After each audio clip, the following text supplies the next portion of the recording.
just when you thought it was safe to go onto iTunes.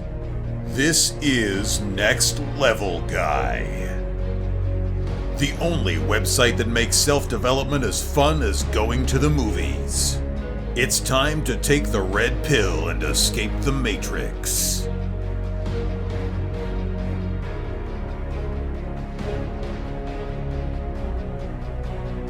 What's happening, guys? It's time for another episode of the Next Level Guy Show podcast with your favourite tutor, Ian Dawson-Mackay. Next Level Guy is the go-to men's interview, interest and improvement website where I quiz the experts to find out the hacks, tips, methods and protocols that you can implement in your own life to take it to the next level and live happier, healthier, wealthier, sexier and so much more. Today's guest is Pat Flynn. Pat is a father, husband and entrepreneur who lives and works in San Diego, California. He owns several successful online businesses and is a professional blogger, keynote speaker, Wall Street Journal best-selling author, and host of the Smart Passive Income and the AskPat podcasts, which have earned a combined total of over 55 million downloads, multiple awards, and features in publications such as the New York Times and Forbes. He's also an advisor to companies like ConvertKit, Leadpages, Teachable, and other companies in the digital marketing arena. Now, before we get to the interview, I just want to say a couple of things from me personally. To have had the chance to record this interview and release it to my own audience is blowing me away. You know, Pat was the guy who got me first interested in podcasting. He made me realise it was possible to build something from scratch and make money and a job from the internet. I'm on my way trying to get to Pat's level, but it's been amazing to have a chance to speak to Pat, to learn from, to ask him questions and to rack his brain. He's so warm and friendly and generous. His podcasts are littered with gems and tips on how to build smart passive income. He truly loves his audience and it really comes through in what he does and his content. I probably owe my show to him by listening to his show and realising what was possible and using some of the tips and hints to get building my network, to build my audience and to get my podcast going. And to have Pat on the show is mind-boggling. I really hope you help me pay him back by listening to this interview, by getting a copy of the book, and by building your own Superfans, building your own business that people truly love and are ravenous about. If you use a copy of the link in the show notes and you get a copy of the book before August the 14th, you can get some extra goodies as a thank you from Pat. You know, his book is going to help you take your brand and your business to the next level by building fans who truly love and support what you do. He'll help you just do amazing things by building true and loyal connections with the people who are your true fans. Listen to this interview, get a copy of his book, and you'll be amazed at where you can go. Well, thank you so much for doing this, Pat. It blows me away because yours was one of the first podcasts that I listened to when I started. It was one of those that inspired me, gave me the chance to understand that I could go from a blog to a podcast.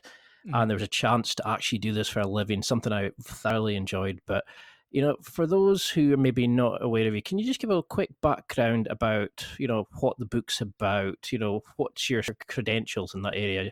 If you met somebody in a lift and had to give them a hard sales pitch for, say, 30 seconds? Yeah, and thank you again for having me on. You know, Superfans is about creating magical moments for the people who are in your brand to help you grow your brand. Versus what a lot of people are focusing on now today, especially in business and social media and emails, is just the numbers, right? Growing more followers, more subscribers, more fans, and that's okay. But the problem is when everybody's focusing on those things and getting more people in their brand, well, then everybody's end game is the same. It's let's get them in and that's it. Versus what can really help you stand out and help you grow your business is creating those moments after a person finds you.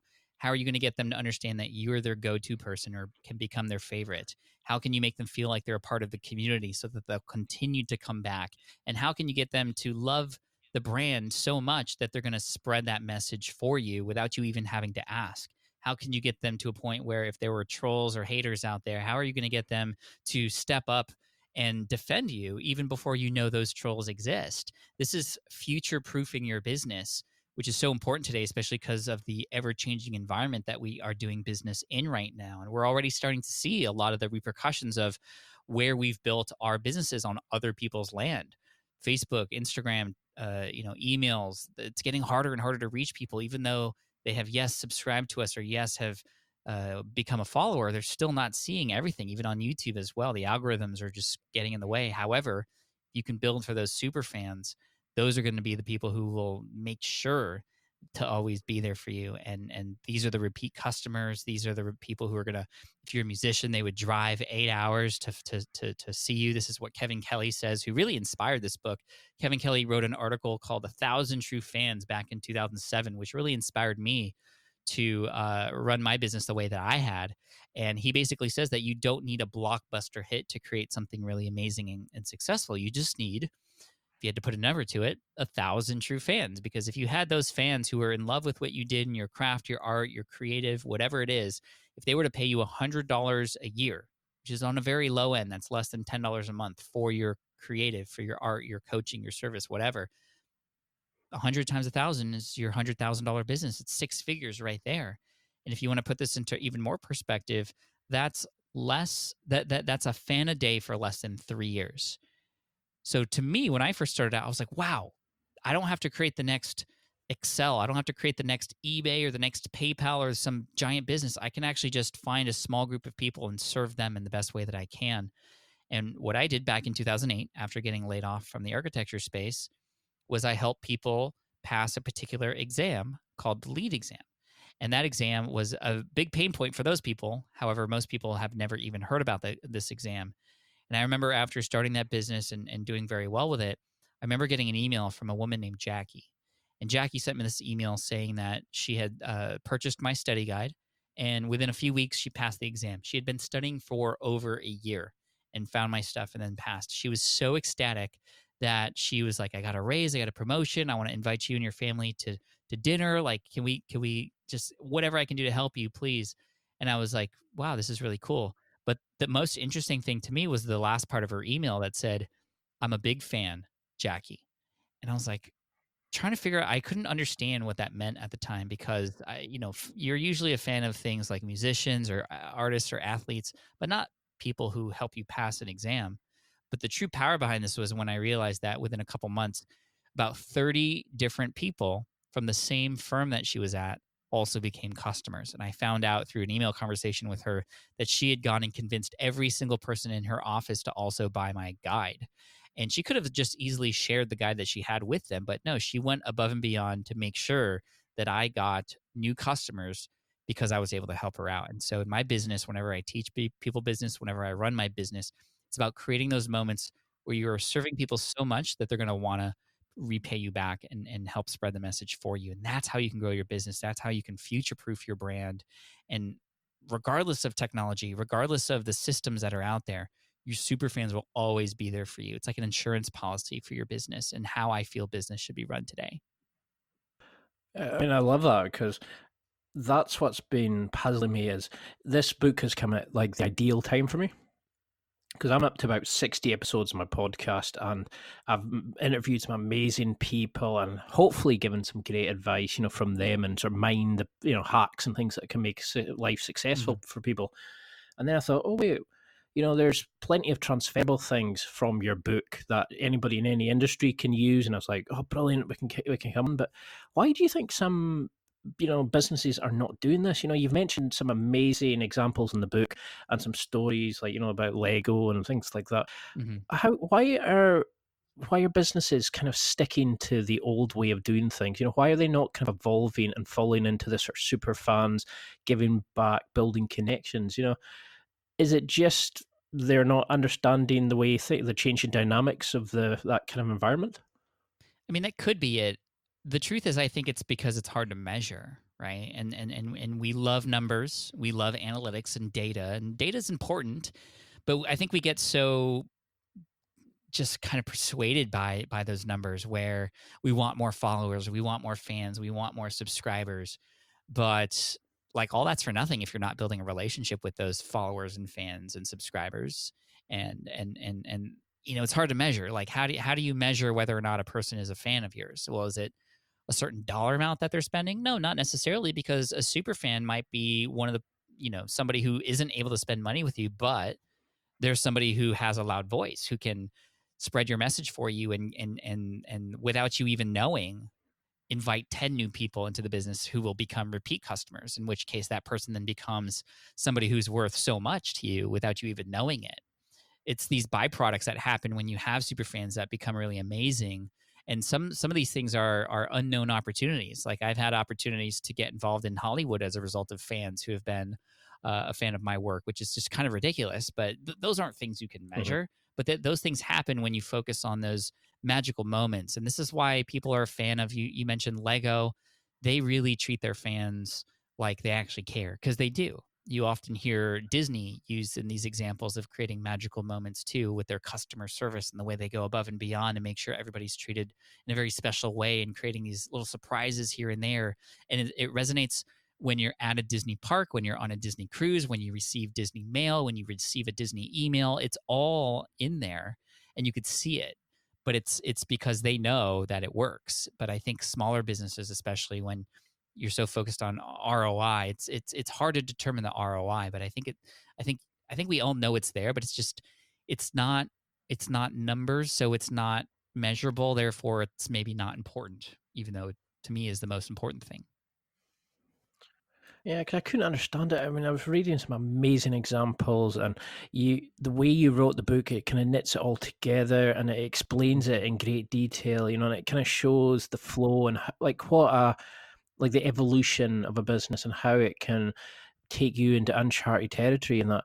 Um, so could you give an example for it? So say if you were dealing with me for my podcast, 60 episodes, but I wasn't getting people coming in back each time. Could you give an example from the book? Maybe what would you say every person doing should be the first step they do? Because you've given some amazing gems in the book, but what would you do to start this work towards a super fan? Yeah, and it starts at the beginning, which is kind of funny to say. But a fan is not created overnight, right? They're created by the moments you create for them over time. So the very first moment, that first impression, is going to be really important, because that's how you can sort of activate them or trigger them to go, oh, Ian is the guy I need to follow. And there's a certain number of ways that you can do that. Number one, really important, you need to understand the lyrics that your audience will respond to. Lyrics like in music, right? And when you listen to a song, if the lyrics are really resonating with you, you're going to be more likely to follow that band. Versus if the lyrics had nothing to do with your life or nothing that you cared about, then you'd be more likely to just, okay, that song's over, next song, please. And this stems to a story that I talk about in the book with my wife, April, who's a big fan of a boy band here in the US called the Backstreet Boys. And she was Mhm. telling me all about her love for this group. And I kind of rewound back with her to her first moment that she remembered with this group. And it was a special moment in her life. It was after she broke up with her boyfriend. She was 15, and she was listening to the radio, and this song popped on that she had heard many times before, but she never listened to it actively until this time, because she found that every lyric in this song was describing everything she was going through with her breakup. Like every single word spoke to her. And the song was called Quit Playing Games with My Heart by the Backstreet Boys. And that was her moment of activation, because they got the lyrics right for her in that moment. And you think about the Backstreet Boys, their target audience at the time was girls between 13 and 18. What happens to girls in their lives between 13 and 18? They fall in love, they break up. Okay, let's write songs about them. Let's speak in the same language they would use. So let's name it Quit Playing Games with My Heart. That's something a little kid would never say, an adult would never say, but a teen absolutely. So they played perfectly to their target audience. Their target audience now is between 35 and 45, but that's that audience has become fans for life, and they've grown with them, which can happen when you get those lyrics right in the beginning. And when it comes to businesses, it's about, okay, not just knowing, and I think we all know we need to know what the problems are of our target audience. That's key, and that's absolutely essential. But what's even more essential is how our target audience describes those problems. What are the words that they use? Those are the lyrics that you should be using with your audience on your sales page, in your sales copy, in your emails, on your social media, everywhere, on your blog, podcast, the way you say things. Can you say those lyrics that they would respond to? So knowing the problems and knowing what they say and how they say it. Secondly, offering a small, quick win. I'll tell you a quick story, Ian. I remember back when I was in architecture, I was a personal finance blog nerd. I read like all of them. And there was one in particular that I wasn't a huge fan of, because the name was a little bit off-putting to me. It was called I Will Teach You to Be Rich by a man named Ramit Sethi, right? And people hear Oh that and yeah. like, oh yeah, I understand that. And I was more on the fans of like, I was a fan of Get Rich Slowly by J.D. Roth, Simple Dollar by Trent, and a number of other people, a number of other blogs. But what really got me into Ramit stuff was one particular article. It was a small article that he wrote, but it was an article where you could call your cable company and read a script that he wrote in this blog post. And in 15 minutes, you would save money on your cable bill. And I was like, 15 minutes, that's it? Okay. So I went during lunch break. I opened up the post. I called my cable company, my TV cable company, and I read the script word for word like he said to do. And I was able to save 25% of my cable bill, like right then and there during lunch. And I was blown away. I immediately just started diving into everything that he had. Why? Because he gave me a small, quick win. He proved to me that his stuff actually worked on a small level, and I went in to go for a big level with him afterwards. Versus you think of these other personal finance blogs, it's like, okay, let's not have a latte and save $2 a day for 40 years, and by then, after you're 65, that's when you're going to be rich. So which one gave me the win quicker? Ramit or those other guys? Ramit, right? It's difficult. Yeah. So it's like, okay, in my business now, I try to get people to a small, quick win as soon as humanly possible. So as much as we all might be trying to change the lives of our clients and our target audience, are we giving them anything quick that they can experience? Is there anything after they subscribe to your email list or after they go to your website or listen to your podcast, perhaps within 10, 15 minutes, can they get something that they didn't and were not able to get anywhere else? In most cases, it's no, but that's a small, easy way to get people activated into your brand. And once they're there, then they're following you, then they're subscribed. Then it becomes about, okay, how can we make them feel like they belong here? Because you can get them on the court, but you still need to pass them the ball every once in a while to make them feel like they're playing basketball with you. So what I like to do is to show people in the book how to get people involved in your brand. So to help them feel like they're making decisions in the brand and where the brand's going, helping them feel like they are invested in it. Because the truth is, when they're involved, they're invested and they will invest in you. And then after that, it's about the small personal touches that go a really long way, and kind of going out of your way to figure out, okay, what a person needs help with before they even ask. Because it's like when you're at a restaurant and you're drinking your water and your water's gone, then you kind of have to hold your hand up or call the waiter to fill that water again, and they fill it, and that's fine. That's usual. But what happens when your water is halfway full and then the waiter comes by and fills it up for you without you even asking? I mean, that feels good. And we need to do more of that in business by offering things to our audience that they might not even need, they know right now, because that's what's going to make them feel like they're getting that extra special service that they can't get anywhere else. And that doesn't have to mean you have to be there physically to fill their glass of water. It could be as simple as reaching out with a video or an email, asking them if they need help with something, or checking on them with, if you know where they're at in something, checking on them to see what they're up to. One simple way to do this that we can all do, that we have access to, and it's free. If you go to Instagram right now, find one of your customers or one of your clients or a subscriber or anybody following you, and send them a direct message with a video. And you're going to be blown away by the response. They're going to be blown away that you took a little bit of time. And yes, it was only 10 seconds, but a little bit of time to think about them. And that's going to make them go, wow, this person actually is thinking about me. And there are so many other people who are fighting for my attention. I'm going to go to the person who just took a little bit of time out of their day to send me a quick video. It's a high value, low friction way for you to get access to somebody's full attention and have them want to become a fan of yours. There are so many things like that. I could keep going, Ian, but I want you to comment on this because I have more.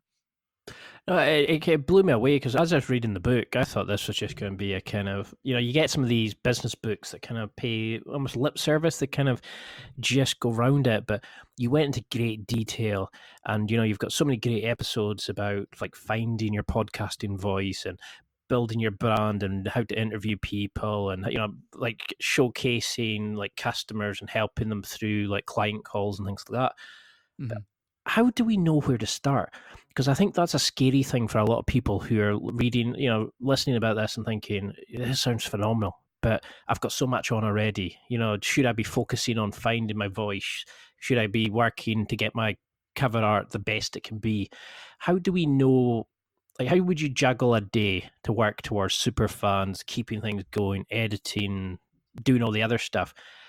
Is there a way that you can schedule this, or should you just focus mainly on building these kind of Superfans?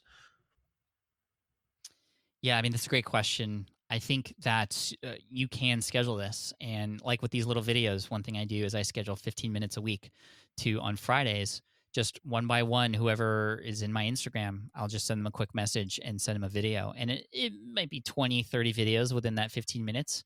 But I'll tell you, it's like a 95% response rate. And then sometimes some of those people will go, out and share a message on their social media about how, like, how important it is to reach out to people, and how was just able to do it. And literally, it just takes like 10-15 seconds per person.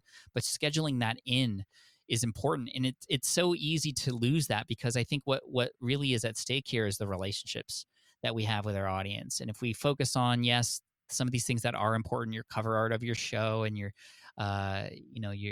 content, and all that stuff, that's important. But what gets lost is, okay, are we making actual connections?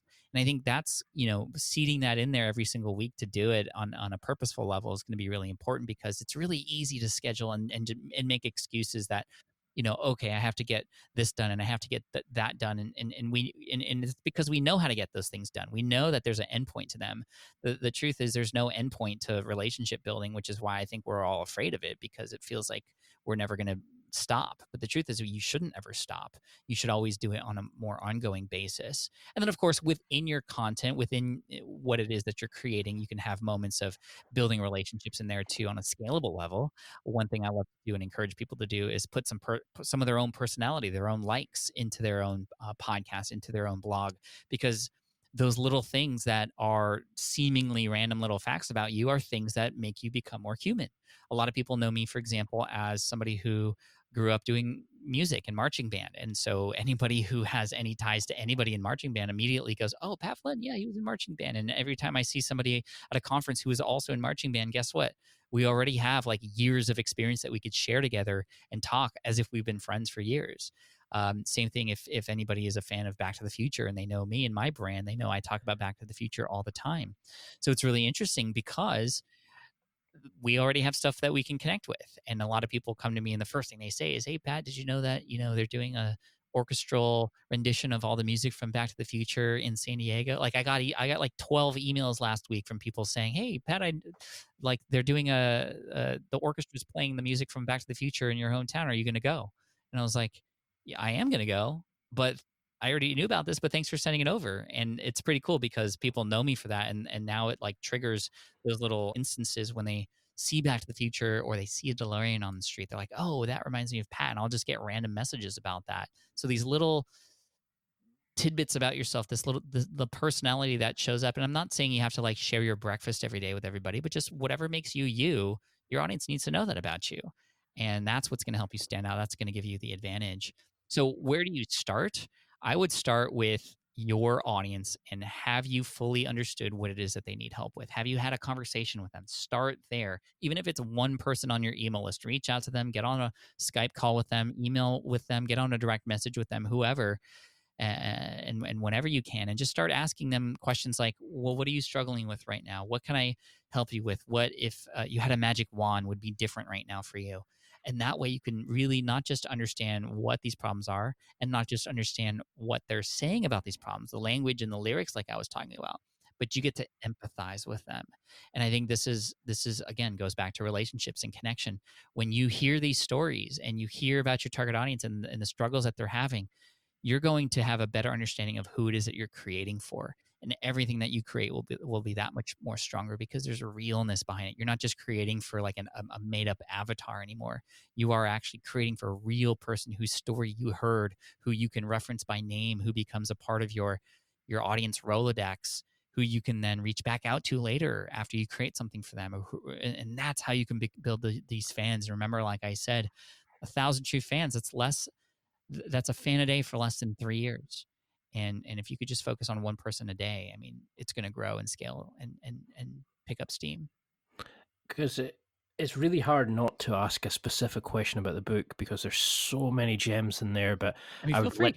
I'd literally need like about another 4 or 5 hours, because I had so many questions about like the opening the door, like the factory door and things like that, and how we can do this if you've not got any products, how you can start building this if you've literally got no one on your, your to-do list, like, your like list for the mails and stuff. But what's has been the smallest change you've made that's given you the biggest impact from writing the book, from understanding and going into this deeply? What one tip would you want people to remember from this to implement this straight away, apart from buying the book and, reading it because it is phenomenal. But Thank you. what would you say to them is the main thing that if they only did one thing and waited to see how it affected them, what should they do? I mean, it's a mindset thing. It's realizing that your business can grow from the inside. That's the biggest thing here, and the biggest shift that needs to happen in business right now, because we are getting so involved in search engine optimization, paying for ads, all these things to grow from outside in. But that stuff is almost seemingly a waste of time if you're not focusing on the inside in as well. What happens to those people when they get there? So what I would come away from this interview with, and hopefully you pick up the book Superfans, and thank you again, Ian, for allowing me to share and even give some very specific advice here on the show, is just realize that, as much as we're spending time to grow our business from the outside, we should be spending that amount of time, if not more, which means, yes, perhaps cutting away some of the things that you've been trying to do to grow from the outside, but focusing on the experiences that your audience, that your subscribers, that your customers, if you have any, have once they're in your brand. And even if it's just one person, that one person also represents several many others that are out there. And that one person, like the case of Jackie that I was talking about earlier, can become somebody who can. So Jackie, my first super fan, who spread the message of my architecture website to 30 other members of her audience. She, you just need to find a couple of those, and your business will grow. It's a mindset thing. It's always a mindset thing, right? Like if you ever hear anybody give you like the one tip to do anything, and it's like a strategy, like the strategies change, technology changes, but the mindset behind those strategies won't. And the strategy of focusing on the experiences that your audience has to be a top priority. It doesn't have to be the only priority, but it has to be there, and that's what's missing. I absolutely love that, because too many people give here's the 5 steps you must do, rather than here's a way to actually attract people and keep them around and build a relationship. And that's why I love your book, because you're actually dealing with the people skills. You can teach a procedure and a protocol to anybody, but that's the hardest thing, is dealing with them, and actually building connections. And if you can change somebody's life, even one person, it's amazing to think that it could be something that's happened on your podcast, or something you've written in a book that could help change somebody's life for the better. Is there a thing about the book that, you've done some cracking interviews and podcasts? Is there anything that you've not had a chance to kind of talk about that you really wish somebody would ask you about? Yeah, I mean, it's a lot. It's large. Like, so we're building businesses, right? And I think a lot of people think that building a successful business is the end game, but to me, it becomes a launching pad for new and bigger and better things. Which is another reason why I think super fans are important, is because you can take these fans anywhere with you. Um, I think about my friend Cliff Ravenscraft, who's a very successful podcaster and friend and dear friend of mine. He started his online stuff by creating a podcast about the show Lost. And he was a huge fan of Lost.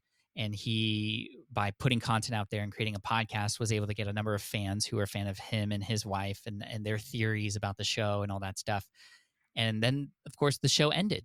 He actually had built so many fans that he was able to throw like a finale where people flew in from all around the world to come with and join him watching the finale. And it doesn't matter if they were disappointed or not, because I wasn't happy with how Lost ended, but it doesn't matter. What mattered is these fans came, and of course, Cliff had to create something new since that show was done.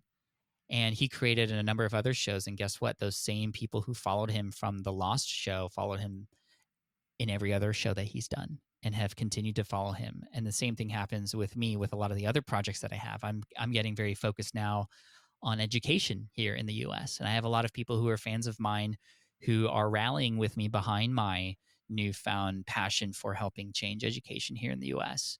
And that help, that support wouldn't have been possible if I didn't focus on those experiences in my business. So your business can become a launching pad for other missions that you might have in your future and other projects that you might have.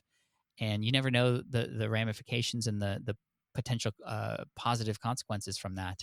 until you do it. And I would just encourage everybody to realize that there's so much power that can happen when fans come that, I mean, you don't even know the opportunities that are going to come your way when you build this tribe. Well, I actually love your positivity. You're so warm, friendly. You deserve everything, every success you're getting. You do this like you make it seem so easy, and now you're giving away the golden secrets, that are going to help people change their lives. So I know we're coming close to the time limit, but for those people listening, you've got an open pitch. Why should people pick up the book? I'm rereading it for the second time. I'm making it my focus for changing my podcast. I can't give you a better compliment than that, but why should people pick up a copy? I could talk about it for weeks, but what would you say to people listening, and how can they keep in touch and see what happens? Well, you need to get Superfans because it's going to give you the exact, specific, tactical things you can do to help you increase the experiences that people are having in your business. And truly, that's what's going to help you create this, what I like to call insurance plan. Because when you're building a business at any moment in time, they could, there's competition, there's algorithm changes, there's anything like that can get in the way. But especially because we're playing in a lot of other people's sandboxes, right? But this is your sandbox that you're building, and this is where fans come on and they become lifelong fans, repeat customers, people who will bring new people into the sandbox with you and make them feel like they belong. And that's what you're doing here. You're creating a sense of belonging as a result of the work that you do and the creative that you offer. So I just want to give you those tactics so that you don't have to think about them, and you can do them, and you can pick and choose the ones that fit you and your culture and your business, and you will find success. I guarantee it. I'm so positive in this message. I wish I could just give this book away for free to everybody, but then I wouldn't have a business. So hopefully you'll all pick it up. And my goal is to have you reach back out to me in the future and say, wow, that book changed my life. And I hope to receive that message from you someday. Well, it's definitely going to do it. And can you just quickly go over your social media handles, your website, just for anybody who's new to you and wants to keep in touch? Sure. I mean, my main website you can find at smartpassiveincome.com. You could pick up Superfans. I don't know if you have an affiliate link you'd want people to go through, Ian, but you can also go to yoursuperfans.com. Definitely go through Ian's affiliate link if he has one. And then I'm at Pat Flynn on most social media channels and on YouTube. Well, you deserve all you're getting, It's going to be a massive success, and I can't wait to see it. Really need to get you back on and really go into something more deeper and stuff. But I can't wish you anything but success. You changed my life a few years back, and you're keeping doing it every time you release a podcast. So just keep going, and it's awesome to see. Thank you so much, Ian. I appreciate you. Thanks, everybody. Now, before we wrap up, I just want to remind everybody, if you go to www.nextlevelguy.com/affiliate, that is www.nextlevelguy.com/affiliates, or if you're on the site itself, simply go to affiliates deal. That's in the blue ribbon at the top. There you'll find some awesome deals that I've set up with some amazing companies. There's so many special offers here. There's listener exclusive deals and discount codes available. There really is something for everyone here. So all you need to do is click the graphic if you're reading the show notes, click the affiliates link at the top of the ribbon if you're on the site, or if you're listening, go to www.nextlevelguy.com/affiliates. Please note, I will get a small commission from the site that you use my link for. All monies are put back into making the site better and better. That's it for another week. Thanks for listening. Absorb it, practice it, use it. Until next time, keep trying to hit that next level in your life.